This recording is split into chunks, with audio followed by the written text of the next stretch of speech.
শেষ হয়ে আসছে যুক্তরাষ্ট্রে পাল্টা শুল্ক স্থগিতাদেশের মেয়াদ। ওয়াশিংটনের সঙ্গে আলোচনা করছে বিভিন্ন দেশ। বড় ছাড় পাওয়ার প্রত্যাশা ঢাকার। বরিশাল মৎস্য অবতরণ কেন্দ্রের মালিক সমিতি আর ইজারাদারদের কাছে জিম্মি ব্যবসায়ীরা চাঁদা নেয়ার ক্ষেত্রে অনিয়মের অভিযোগ। এশিয়ান কাপ বাছাই বাংলাদেশের গ্রুপ পর্বের শেষ ম্যাচ আজ, প্রতিপক্ষ তুর্কমেনিস্তান।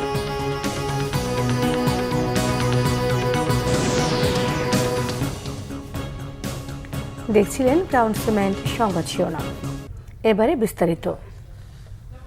শেষ হয়ে আসছে প্রেসিডেন্ট ডোনাল্ড ট্রাম্পের জারি করা পাল্টা শুল্কের কার্যকারিতার মেয়াদ।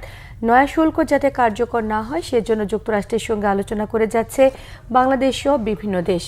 এ সকল আলোচনায় এরই মধ্যে অনেক দেশ ভালো অগ্রগতিও করেছে। জানা গেছে বাংলাদেশ এই সংক্রান্ত আলোচনাকে বেশ গুরুত্ব দিয়েছে। বাণিজ্য উপদেষ্টা শেখ বশির উদ্দিন এবং জাতীয় নিরাপত্তা উপদেষ্টা ডক্টর খলিলুর রহমান আলোচনায় বাংলাদেশ দলে নেতৃত্ব দিচ্ছেন। ৩ জুলাই ট্রাম্প প্রশাসনের সংশ্লিষ্টদের সঙ্গে বৈঠক হয়েছে বাংলাদেশ দলের।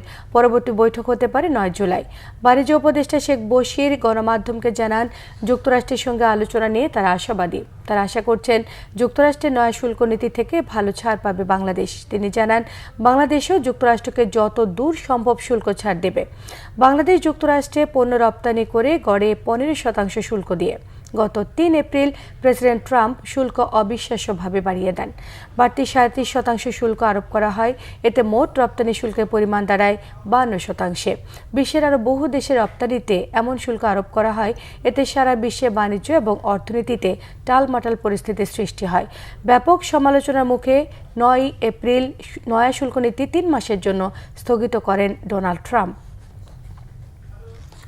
বরিশাল পোর্ট রোড মৎস্য অবতরণ কেন্দ্রের ব্যবসায়ীরা জিম্মি মালিক সমিতি এবং ইজারাদারদের কাছে। একদিকে আগের চেয়ে দ্বিগুণ চাঁদা তুলছে বরিশাল সিটি কর্পোরেশনের নতুন ইজারাদাররা। চাঁদা দিতে হচ্ছে মালিক সমিতির নামেও। ইজারাদার তা অস্বীকার করছেন। মালিক সমিতি বলছে মামলা চালাতে অতিরিক্ত কিছু টাকা নেওয়া হচ্ছে। বিস্তারিত জানাচ্ছেন শাহিন হাসান। সর্বোচ্চ দরদাতা হিসেবে বরিশাল পোর্ট রোড মৎস্য অবতরণ কেন্দ্রের ইজারা পান সুরুজ শিকদার কালু। দখল বুঝে নেওয়ার পর থেকে দোকান প্রতি সর্বোচ্চ 10 টাকার জায়গায় বরিশাল সিটি কর্পোরেশনের স্লিপ দিয়ে নিচ্ছে 100 টাকা করে। অন্যদিকে 5ই আগস্টের পর নতুন দখলে নেয়া নতুন মালিক সমিতির নেতারা গড়ে প্রতিদিন কমপক্ষে 65টি মাছঘর থেকে মন প্রতি 30 টাকা করে চাঁদা তোলেন। গড়ে প্রতি ঘর থেকে মন প্রতি 30 টাকা করে প্রতিদিনই চাঁদা নেওয়া হচ্ছে 29,000 টাকারও বেশি। এর বাইরে 3 শতাধিক ছোট ছোট মাছ ও তরকারি ব্যবসায়ী থেকেও নেওয়া হয় 20 টাকা করে। কাজকাম করে দেবো 3 লাখ 3.5 লাখ টাকা। এবং আমরা এই যে আমাদের নিজস্ব জায়গায় যে বাজারটা, যেটা আপনাদের নিয়ে আমরা সম্মিলন করছি, এটা আমাদের মামলা চালাইতে 2-2.5 লাখ টাকা লাগবে।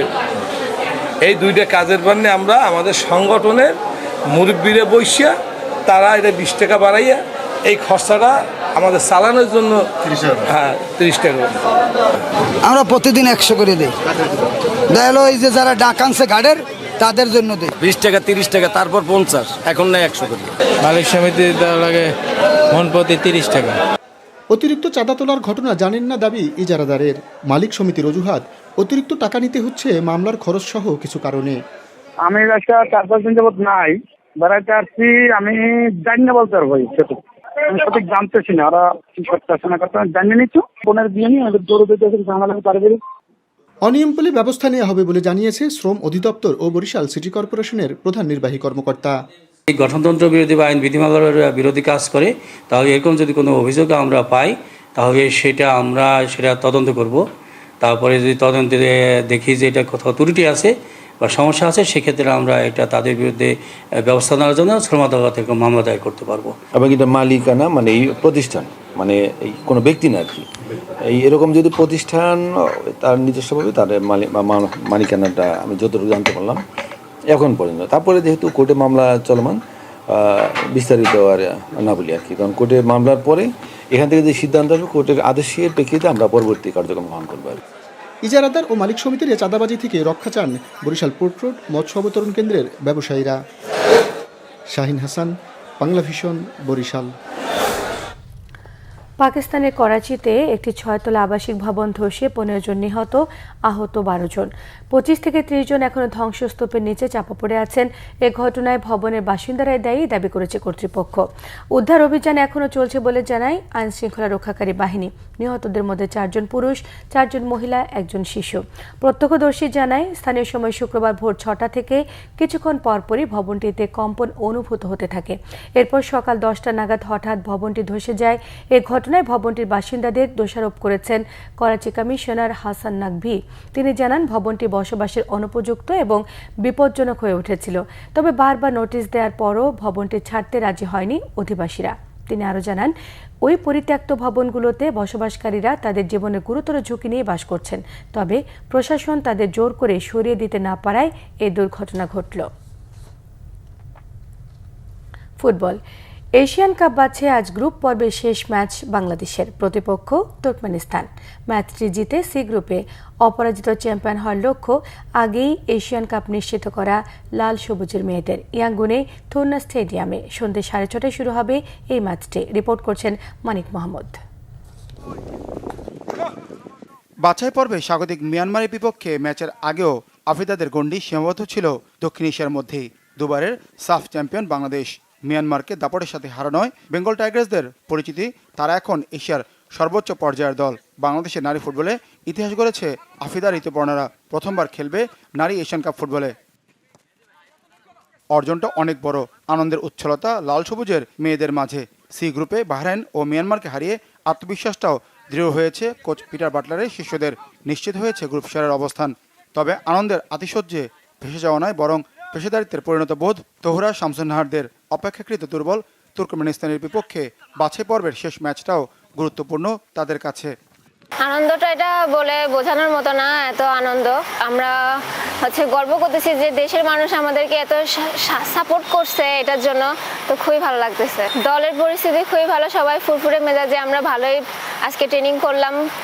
আগামীকাল আমাদের শেষ ম্যাচ। সবাই আমাদের এই ম্যাচের জন্য দোয়া করবেন। আগামী বছর মার্চে অস্ট্রেলিয়ায় 12 দলের এশিয়ান কাপের সেরা 6-এ থাকতে পারলেই সরাসরি 2027 ব্রাজিল বিশ্বকাপের টিকিট মিলবে বাংলাদেশের। কোয়ার্টার ফাইনালের 8 দলের মধ্যে থাকলেও প্লে অফের মাধ্যমে থাকবে নারী বিশ্বকাপে খেলার সুযোগ। অধিনায়ক আফিদা স্বপ্ন দেখছেন বিশ্বকাপেও নেতৃত্ব দেওয়ার। দলকে তো আমি দেখতে চাই বিশ্বকাপের মঞ্চে। আমাদের সামনে যেহেতু এই সুযোগটা আসতেছে, আমরা অবশ্যই এই সুযোগটা কাজে লাগানোর চেষ্টা করব। আগের 2 ম্যাচে বড় কোনো ইনজুরি না হলেও ছোটখাটো চোট আছে কয়েকজন ফুটবলারের। তাদের রিকভারির সাথে অনুশীলনে ঘাম ঝরিয়েছেন বাকিরা। আগামীকালকের ম্যাচের ব্যাপারে আমাদের মেয়েরা খুবই সিরিয়াস এবং ফোকাস, এবং আমরা যারা টেকনিক্যালি স্টাফ আছি আমরাও তাদেরকে প্রতিনিয়তই বলতেছি আমাদের টুর্নামেন্ট এখনও শেষ হয়নি, আর আমরা যেহেতু উদযাপনটা এখনও করিনি, ইনশাআল্লাহ আগামীকালকের ম্যাচে ভালো একটা ফলাফল বলতে আমি জয় দিয়েই টুর্নামেন্ট শেষ করে আমরা উদযাপনটা করতে চাই। গ্রুপ সিতে টানা 2 ম্যাচ জিতে 6 পয়েন্ট নিয়ে শীর্ষে বাংলাদেশ, 3 পয়েন্ট নিয়ে দ্বিতীয়তে স্বাগতিক Myanmar. Manik Mahmud, Bangla vision, sports desk. এই ছিল এখনকার মতো। পরের সংবাদ দুপুর 2টায়। 1টায় রয়েছে নিউজ টপ 10 দেখার আমন্ত্রণ রইল। এছাড়া বাংলা ভিশন সংবাদ ও সংবাদ সংশ্লিষ্ট অনুষ্ঠান দেখতে ভিজিট করুন www.bbnews24.com, facebook.com/banglavishnnews, সাবস্ক্রাইব করুন youtube.com/banglavishnnews। সঙ্গে থাকায় ধন্যবাদ।